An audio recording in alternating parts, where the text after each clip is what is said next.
சர்வ உலக பாவம் போக்க வந்த கிருபாதார பலியாகிய உலக இரட்சகரை ஸ்தோத்தரித்து இந்த நாளில் கிறிஸ்துமஸ் பண்டிகை என்ற பதிவில் உங்களோடு பேசுகிறேன். எல்லாரும் எப்படி இருக்கீங்க? கிறிஸ்துமஸ்க்கு புது துணி வாங்கிட்டீங்களா? கிறிஸ்துமஸ் ஆராதனை, கேரல் ரவுண்டு போன்ற கொண்டாட்டத்துல பிஸியா இருக்கீங்களா? உங்க கிறிஸ்துமஸ்க்கு யாரை அழைக்கணும், எப்படி விருந்து செய்யணும், எப்படி துணி போடணும், பிள்ளைங்களுக்கு எப்படி துணி வாங்கணும், இப்படி எல்லாம் நீங்க ஆயத்தமா இருக்கீங்களா? சந்தோஷம். நீங்க நினைப்பீங்கல்ல, இந்த கிறிஸ்துமஸ்க்கு எல்லாரை விட நான் நல்ல துணி போடணும், எல்லாரை விட வித்தியாசமாய் நான் சமைக்கணும், வித்தியாசமா என்னுடைய உணவு பதார்த்தங்கள் இருக்கணும், என் வீடு வித்தியாசமாய் அலங்கரிக்கப்பட்டு இருக்கணும், இப்படிலாம் உற்சாகமா ஆயத்தமாயிட்டு இருப்பீங்கல்ல. ரொம்ப சந்தோஷம். இந்த டிசம்பர் 25 யாருக்கு பிறந்த நாள்? உங்க வீட்டுல உங்க பிள்ளைங்களுக்கு பிறந்த நாள் வந்தா யாருக்கு நீங்க துணி வாங்குவீங்க? யாருக்கு கேக் வெட்டுவீங்க? உண்மையிலேயே பதில் சொல்லுங்க. யாருக்கு பிறந்த நாளும் அவங்களுக்கு தானே. சரி, அப்போ இன்னைக்கு யாருக்கு பிறந்த டிசம்பர் 25 யாருக்கு பிறந்த நாள்? அப்போ இயேசு கிறிஸ்துவானவருக்கு துணி வாங்கிட்டீங்களா உங்க வீட்டுல? யோசிக்கிறீங்களா, என்ன இந்த அம்மா பைத்திய மாதிரி கேள்வி கேட்குது என்று நினைக்கிறீங்களா? எப்படி இயேசுநாதருக்கு துணி வாங்க முடியும் என்று யோசிக்கிறீங்களா? பிரியமானவங்களே, நீங்க அவருடைய பிறந்த நாளுக்கு அவருக்கு துணி வாங்கி அவருக்கு உணவு கொடுத்து மகிழ முடியும் உங்களால. எப்படின்னு கேக்குறீங்களா? மத்தேயு 25ஆம் அதிகாரம் 35, 36, 37 வசனங்கள்ல பார்த்தீங்கன்னா ஆண்டவர் சொல்றாரு, நான் பசியா இருந்தேன், என்னை பார்க்க வந்தீங்க, நான் வஸ்திரம் இல்லாம இருந்தேன், எனக்கு துணியை கொடுத்தீங்க, நான் காவல்ல இருந்தேன், என்னை விசாரிக்க வந்தீங்க, வியாதியா இருந்தேன், என்னை வந்து பார்த்தீங்க அப்படின்னு ஆண்டவர் ஒருத்தரை குறித்து சொல்லுவாங்க. நீங்க என் பிதா ஆயத்தமான இருக்கிற இடத்துல நீங்க பிரவேசிங்க. நீங்க இந்த வசனங்களை வாசிச்சு பார்த்தீங்கன்னா தெரியும். அப்போ அந்த 40ஆம் வசனத்திலையும் அப்படிதான் சொல்லுவாரு, நாங்க எப்ப ஆண்டவரை உங்களை இப்படியெல்லாம் நாங்க பார்த்தோம் அப்படின்னு சொல்லி இல்ல ஆண்டவர் ஒரு வார்த்தையை சொல்லுவாரு, இந்த சிறியோர்கள் யாருக்கு எதை செய்தீர்களோ எனக்கே செய்தீர்கள் என்று. இப்ப சொல்லுங்க, கிறிஸ்துமஸ்க்கு இயேசுப்பாவுக்கு துணி வாங்க முடியும் தானே? யோசிச்சு பாருங்க பிரியமானவர்களே. ஏழையின் சிரிப்புல இறைவன் தெரிகிறார் என்று உலகத்தில் உள்ள மக்கள் எல்லாரும் சொல்றாங்க. நீங்க உங்களை நேசிக்கிறவங்களுக்கே, உங்களுக்கே, உங்க பிள்ளைங்களுக்கே, உங்க உறவினர்களுக்கே நீங்க எல்லாத்தையும் பார்த்துட்டு இருந்தீங்கன்னா ஒரு சிலர் இப்படியும் பேசுவாங்க, எங்களுக்கே பத்த மாட்டேங்குது, இதுல வேற பிறருக்கு கொடுக்கணுமா அப்படி யோசிப்பாங்க. தனக்கு உள்ளதுல கொஞ்சம் எடுத்து பிறருக்கு கொடுப்பதனால தேவன் மகிமைப்படுகிறார். பிரியமானவர், இல்லாதவங்களுக்கு செய்கிறதுல, சிறுமைப்பட்ட ஜனங்களை ஆதரிக்கிறதுல தேவன் ரொம்ப உற்சாகப்படுகிறார். அதுக்குண்டான பிரதிபலனை உங்களுக்கு அளிப்பேன்னு சொல்லி இருக்கிறாரு. தேவனுக்கு பிரியமான ஜனங்களோ, தேவனுக்கு பிறந்த நாள் கொண்டாடுங்க. உங்களுக்கு, உங்கள் பிள்ளைகளுக்கும், உங்கள் உறவினர்களுக்குமே பண்டிகைகள் கொண்டாடிக்கிட்டே இருக்காதீங்க. தேவன் விரும்புகிற வண்ணமாய் உங்கள் பண்டிகைகளும் உங்கள் கொண்டாட்டங்களும் இருக்கும்படியாய் நான் வேண்டிக் கொள்கிறேன். இந்த நாள்ல ஒருத்தரை குறித்து பார்த்து நாம் இந்த பதிவை நிறைவு செய்யலாம். 3ஆம் நூற்றாண்டுல பார்த்தீங்கன்னா மூன்றாம் நூற்றாண்டுல வாழ்ந்த நிக்கோலஸ் என்பவரை பத்தி நாம பார்க்க போறோம். அவருடைய முழு பெயர் செயின்ட் நிக்கோலஸ். அவர் யார் தெரியுமா? அவர் ரோம சாம்ராஜ்யத்துல பதார் என்ற பகுதியில லைஜியா துறைமுகத்துல பிறந்தவர். இந்த நிக்கோலஸ் பிறகு துருக்கி நாட்டில் பிசப்பாக பணிபுரிந்தார். ஒரு பாதிரியாரா இருந்தார். இவரின் குணம் என்ன தெரியுமா? இரக்கம், மற்ற மனிதர்கள்ட்ட நல்ல உறவு கொள்வது, தாராள மனம், குழந்தைகள்கிட்ட அன்பு காட்டுவது போன்ற நற்பண்புகள் இவற்றை நிறைய இருந்துச்சு.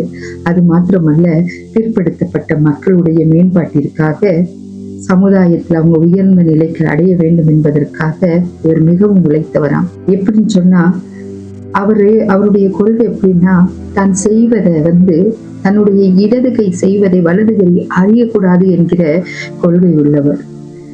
இவர் மிக சிறந்த குணம் இதுதான். ஏன்னு சொன்னா, அவர் செய்கிற எதற்குமே தன்னை புகழ வேண்டும் என்று நினைக்கவே மாட்டார். அவர் செய்கிற எந்த காரியத்திலையும் நான் தான் செய்கிறேன்றதை காட்டிக்கிற மாட்டார். அப்படிப்பட்ட செயின்ட் நிக்கோலஸ் என்பவரை தான் என்பவர் தான் மக்கள் என்ன செய்யறாங்க, சண்டே கிளாஸ்ன்னு சொல்லிட்டு கொண்டாடுகிறாங்க கிறிஸ்துமஸ் தாத்தாவாக. மனிதர்களின் தேவைகளை அறிந்து உதவும் குணம் கொண்டவர் அவர். இரவு நேரங்கள்ல ஒவ்வொரு பகுதிகளை அவர் சென்று அந்த பகுதியை நடந்து அதை பகுதியை போய் ஆராய்வாராம். அப்படியே அந்த ஜனங்கள் என்ன பேசிக்கிறாங்க, அவங்களுடைய தேவைகள் என்ன என்பதை அறிவாராம். குழந்தைங்களுடைய தேவைகள் எல்லாம் அப்பா மட்டும் அந்த பிள்ளைங்க கேட்டு அடம்பிடிக்கிற காரியங்கள் எல்லாம் அவர் புரிந்து கொண்டு அவர்கள் பேர் எழுதி அவர்களுக்கு அந்த பரிசு பொருள்களை வாங்கிட்டு போய் மரங்கள்லையும் கிளைகள்லையும் தொங்க விடுவாராம் பேர் எழுதி. இப்படியெல்லாம் அவர் செய்திருக்கிறார். இதை நாம் நினைவு கூறும்படி அதான் கிறிஸ்துமஸ் ட்ரீல அந்த மரங்கள்ல என்னன்னு செய்யறோம், பரிசு போன்ற ஸ்டார்களை, கிஃப்ட் பாக்ஸ் போன்றவைகளை நாம் கட்டுகிறோம். ஒரு சமயம் பார்த்தீங்கன்னா ஒரு வயதானவர் தன்னுடைய 3 பெண் பிள்ளைகளுக்கு திருமணம் செய்ய நான் என்ன செய்வேன் என்று அழுது கொண்டிருந்தாராம். அப்படி அழுது கொண்டிருக்கும் போது இவர் கேட்டுட்டு போய் முதல் பெண் திருமணத்திற்கு அவர்களுடைய வீட்டு புகை கூண்டுக்கு வெளியாக பணமும் நகையும் போட்டாராம்.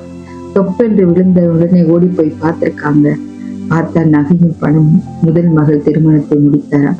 2வது மகள் திருமணத்திற்கும் அப்படியாய் அவர் வீட்டு புகை கூண்டு வழியாக பணமும் நகையும் விழுந்திருக்கு.